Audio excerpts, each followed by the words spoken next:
जय हिंद साथियों, आज के इस क्लास में आप सभी का बहुत बहुत स्वागत है। तो साथियों, बिहार पुलिस कांस्टेबल एग्जाम के लिए आज हम लोग हिस्ट्री जीके से सेलेक्टेड प्रश्नों का रिवीजन करेंगे। तो साथियों, एक रिवीजन का क्लास है, आप लोग पूरा क्लास को अटेंड कीजिए। और चूँकि ये सब प्रश्न हो चुका है, टोटल इस सेट में 40 क्वेश्चन सॉल्व कराने वाले हैं। तो आपका प्रयास होना चाहिए 40 क्वेश्चन में से कम 35 क्वेश्चन सही करने का। क्यों? क्योंकि ये सब क्वेश्चन हम आपको करा चुके हैं। तो पूरा सेट को ध्यान से लगाइए। साथियों, आज का पहला क्वेश्चन देखिए, भारत का प्रथम वायसराय कौन था? चलिए सभी ऑप्शन को ध्यान से पढ़िए और प्रत्येक स्टूडेंट को नीचे लाइव चैट में या फिर कमेंट बॉक्स में अपना अपना उत्तर जरूर बताना है, जिससे कि आप सभी का प्रॉपर तरीके से रिवीजन भी हो सके। तो देखिए, भारत का प्रथम वायसराय की बात करें, ये हो जाएगा लॉर्ड कैनिंग। कौन हो जाएगा? Lord Canning. यहाँ पर ए ऑप्शन आपका सही है। भारत का प्रथम गवर्नर जनरल पूछे, कौन हो जाएगा? Lord William Bentinck. कौन थे? भारत के प्रथम गवर्नर जनरल। दूसरा क्वेश्चन देखिए, 1857 के विद्रोह के समय ब्रिटिश प्रधानमंत्री कौन था? एक भी क्वेश्चन को स्किप नहीं करना है। बताइए, 1857 के विद्रोह के समय ब्रिटिश प्रधानमंत्री कौन थे? बी राइट आंसर करेंगे, लॉर्ड पामस्टन। बी वाला ऑप्शन आपका सही है। और उस समय वायसराय कौन था? 1857 की क्रांति के समय कैनिंग। कौन था? कैनिंग। आगे देखिए, नेहरू राष्ट्रभक्त है जबकि जिन्ना राजनीतिक, यह कथन किसका था? बताइए क्वेश्चन 3 के लिए आंसर। और जो भी साथी चैनल पर पहली बार आए हैं, आप लोग चैनल को जरूर सब्सक्राइब कर लीजिए, ताकि बिहार पुलिस से संबंधित आपसे एक भी क्लास छूटे ना। तो नेहरू राष्ट्रभक्त है जबकि जिन्ना राजनीतिक, यह कथन किसका था? तो मौलाना आज़ाद का। डी वाला ऑप्शन आपका सही है, मौलाना आज़ाद। अब मौलाना अबुल कलाम आज़ाद की बात करें तो इनकी पत्रिका याद रखिएगा, अल हिलाल। पूछा जाता है अल हिलाल किसकी पत्रिका है? तो मौलाना अबुल कलाम आज़ाद। ठीक है, इनकी एक पुस्तक है इंडिया विंस फ्रीडम।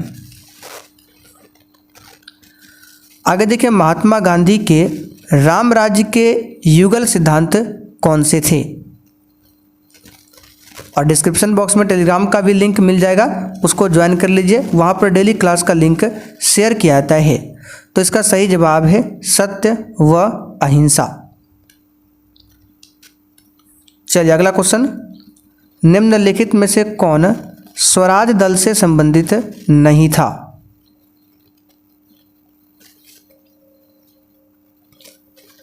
सी राइट आंसर करेंगे, सी राजगोपालाचारी स्वराज दल से संबंधित नहीं था। स्वराज दल की स्थापना 1923 में किया गया था, चित्तरंजन दास और मोतीलाल नेहरू के द्वारा। कहाँ पर? इलाहाबाद में। ठीक है, चलिए आगे बढ़ते हैं। बहिष्कृत भारत पत्रिका से कौन संबंधित थे? वेरी इंपॉर्टेंट क्वेश्चन है। डी राइट आंसर करेंगे, बी आर अम्बेडकर बहिष्कृत भारत पत्रिका से संबंधित थे। इस पत्रिका का संपादन 1924 में किया गया था। अच्छा, अम्बेडकर जी का जन्म कब हुआ था? पूछा जाता है 14 अप्रैल 1891 को इनका जन्म होता है मध्य प्रदेश के महू में। कहाँ पर? मध्य प्रदेश के महू में। चलिए आगे बढ़ते हैं। हिंदुस्तान सोशलिस्ट रिपब्लिकन एसोसिएशन की स्थापना किसने की?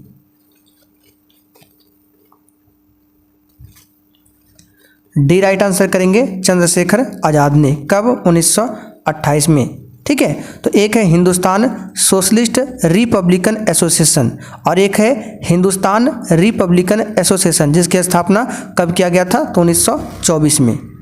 ठीक है, तो सोशलिस्ट वाला पूछे तो ये आपका हो जाएगा 1928 में, और सोशलिस्ट को हटा दे तब हो जाएगा 1924 में। अगला क्वेश्चन, भारतीय राष्ट्रीय कांग्रेस का लाहौर अधिवेशन कब हुआ था? और साथियों, बिहार पुलिस एग्जाम के लिए अगर आपको VVI नोट्स या फिर स्पेशल बिहार जीके का नोट्स चाहिए तो ये हमारा व्हाट्सएप नंबर है 9631887058। इस पर व्हाट्सएप मैसेज या फिर कॉल करके जानकारी ले सकते हैं। तो भारतीय राष्ट्रीय कांग्रेस का लाहौर अधिवेशन 1929 में हुआ था। जिसमें पूर्ण स्वराज की मांग रखा गया था। इस अधिवेशन की अध्यक्षता पंडित जवाहरलाल नेहरू ने किया था। अच्छा, पंडित जवाहरलाल नेहरू ने भारतीय राष्ट्रीय कांग्रेस की अध्यक्षता कितने बार की है, आप लोग कमेंट करके बताइए। तो कांग्रेस ने किस एकमात्र गोलमेज सम्मेलन में भाग लिया था?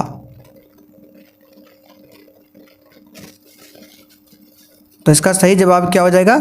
तो कांग्रेस ने किस एकमात्र गोलमेज सम्मेलन में भाग लिया था? तो द्वितीय गोलमेज सम्मेलन। ठीक है, प्रथम वाला हुआ था 1930 में, दूसरा वाला हुआ था 1931 में और तीसरा वाला हुआ था 1932 में। चलिए आगे देखिए, निम्नलिखित में से कौन उग्रपंथी नहीं थे?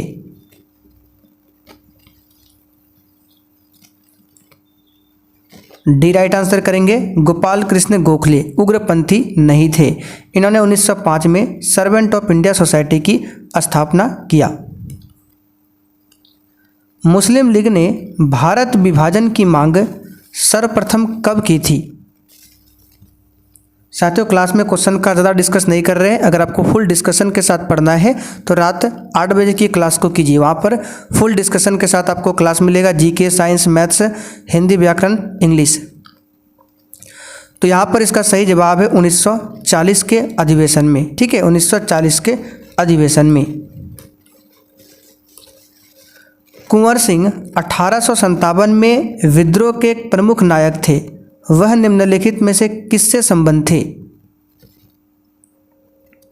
सिंपल सा क्वेश्चन है, बिहार से। ठीक है, चलिए आगे देखिए, 1907 में जमशेदजी टाटा द्वारा टिस्को की स्थापना कहाँ की गई थी?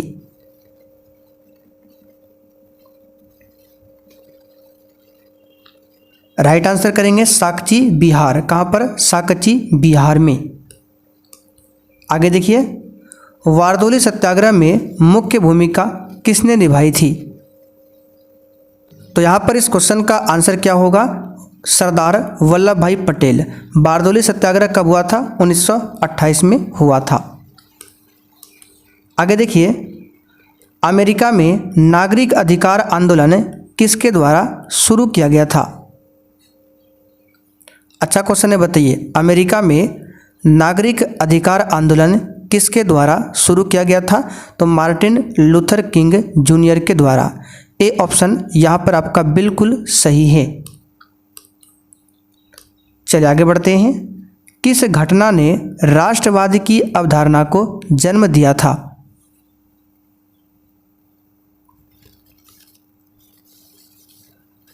बी राइट आंसर करेंगे, फ्रांस की क्रांति ने, जो कि 1789 में हुआ था।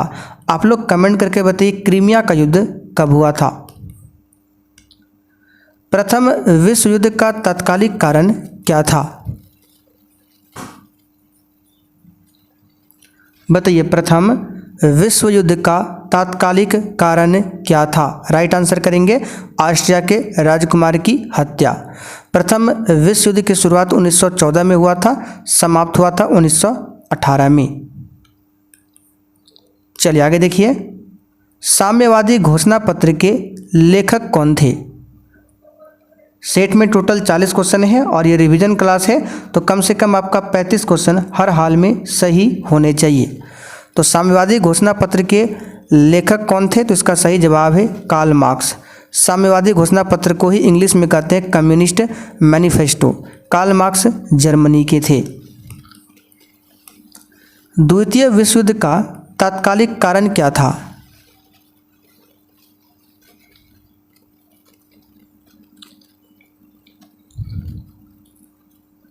तो यहाँ पर इस क्वेश्चन का आंसर क्या होगा? अभी हमने प्रथम विश्व युद्ध का बताया और दूसरा का था पोलैंड पर जर्मनी का आक्रमण। 1939 में द्वितीय विश्व युद्ध की शुरुआत होती है और 1945 में समाप्ति। चलिए आगे देखिए, द्वितीय विश्व युद्ध में 1 सितंबर 1939 को पोलैंड पर किसने आक्रमण किया? तो अभी हमने आपको बताया पोलैंड पर किसने आक्रमण किया। इसका सही जवाब हो जाएगा ऑप्शन बी, एडोल्फ हिटलर ने। किसने किया? एडोल्फ हिटलर ने। सर्वप्रथम यूरोपियन व्यापारी जो हिंद चीन आए थे कौन थे?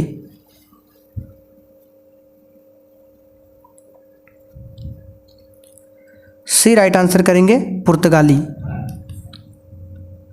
प्रसा के राजा विलियम प्रथम को कहाँ जर्मनी का सम्राट घोषित किया गया? और देखिए, जिसने अभी तक सेशन को लाइक नहीं किया है, आपसे रिक्वेस्ट है आप लोग सेशन को साथ में लाइक करते चलिए। इसका सही जवाब है वर्साय में। भारत माता कविता के रचनाकार कौन है?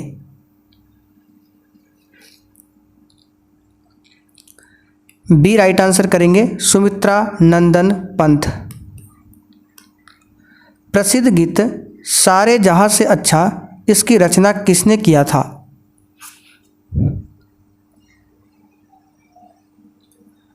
डी राइट आंसर करेंगे मोहम्मद इकबाल ने। ठीक है, मोहम्मद इकबाल ने।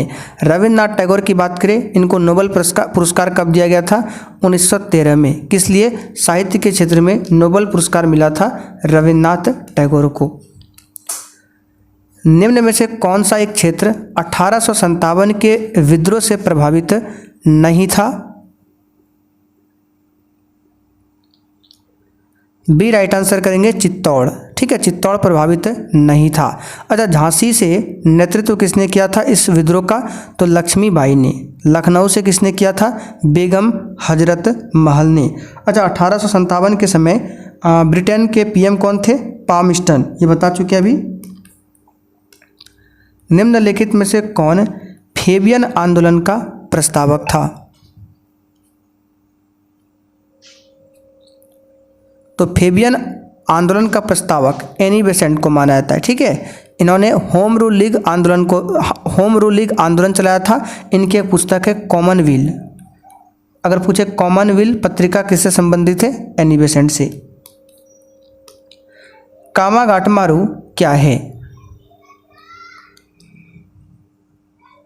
तो कामागाटामारू क्या है? तो ये इसका आंसर हो जाएगा कनाडा की यात्रा पर निकला जलपोत था। सी वाला ऑप्शन यहाँ पर आपका सही है, जलपोत यानी कि जहाज। प्रथम विश्व युद्ध के दौरान सक्रिय होने वाले गदर क्रांतियों का आधार स्थल क्या था?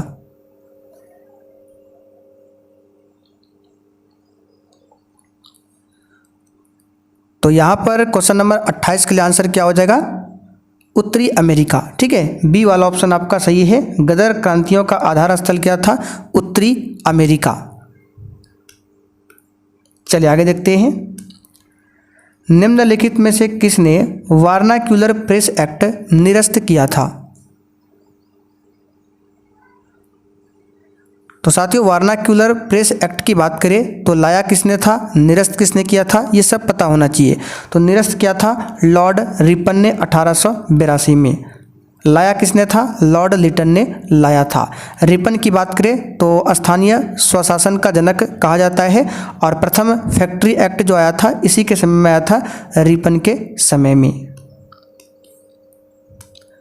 1931 में कांग्रेस के कराची अधिवेशन में मूल अधिकारों पर प्रस्ताव का प्रारूप निम्नलिखित में से किसने बनाया?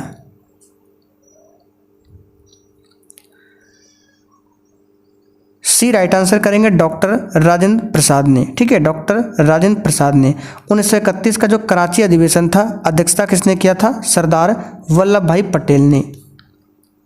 चलिए आगे देखते हैं। किस कांग्रेस सत्र में कार्यकारी कमेटी को सविनय अवज्ञा आंदोलन प्रारंभ करने का अधिकार दिया गया था? लखनऊ सत्र में दिया गया था।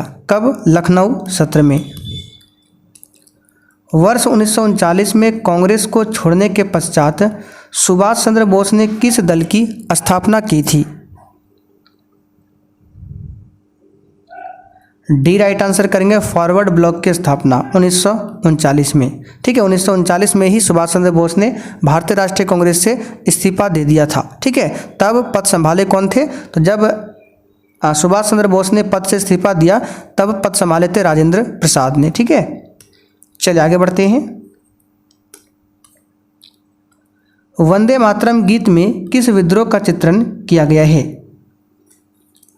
बताइए, वंदे मातरम गीत में किस विद्रोह का चित्रण किया गया है? तो यहाँ पर इसका सही जवाब है सन्यासी विद्रोह। महात्मा गांधी को किसने सबसे पहले राष्ट्रपिता से संबोधित किया था?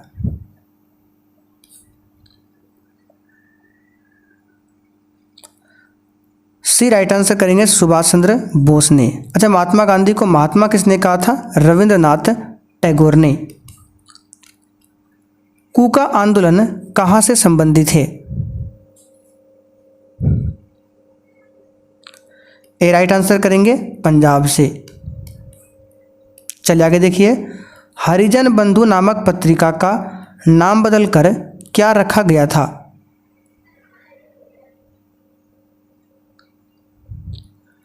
सी राइट आंसर करेंगे हरिजन। महात्मा गांधी का चंपारण आंदोलन सफल रहा, बताइए कब?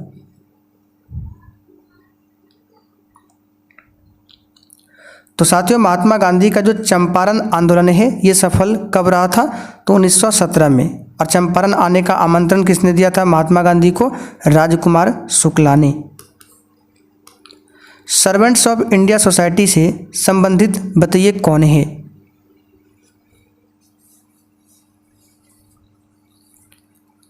तो सर्वेंट ऑफ इंडिया सोसाइटी से संबंधित कौन है? गोपाल कृष्ण गोखले।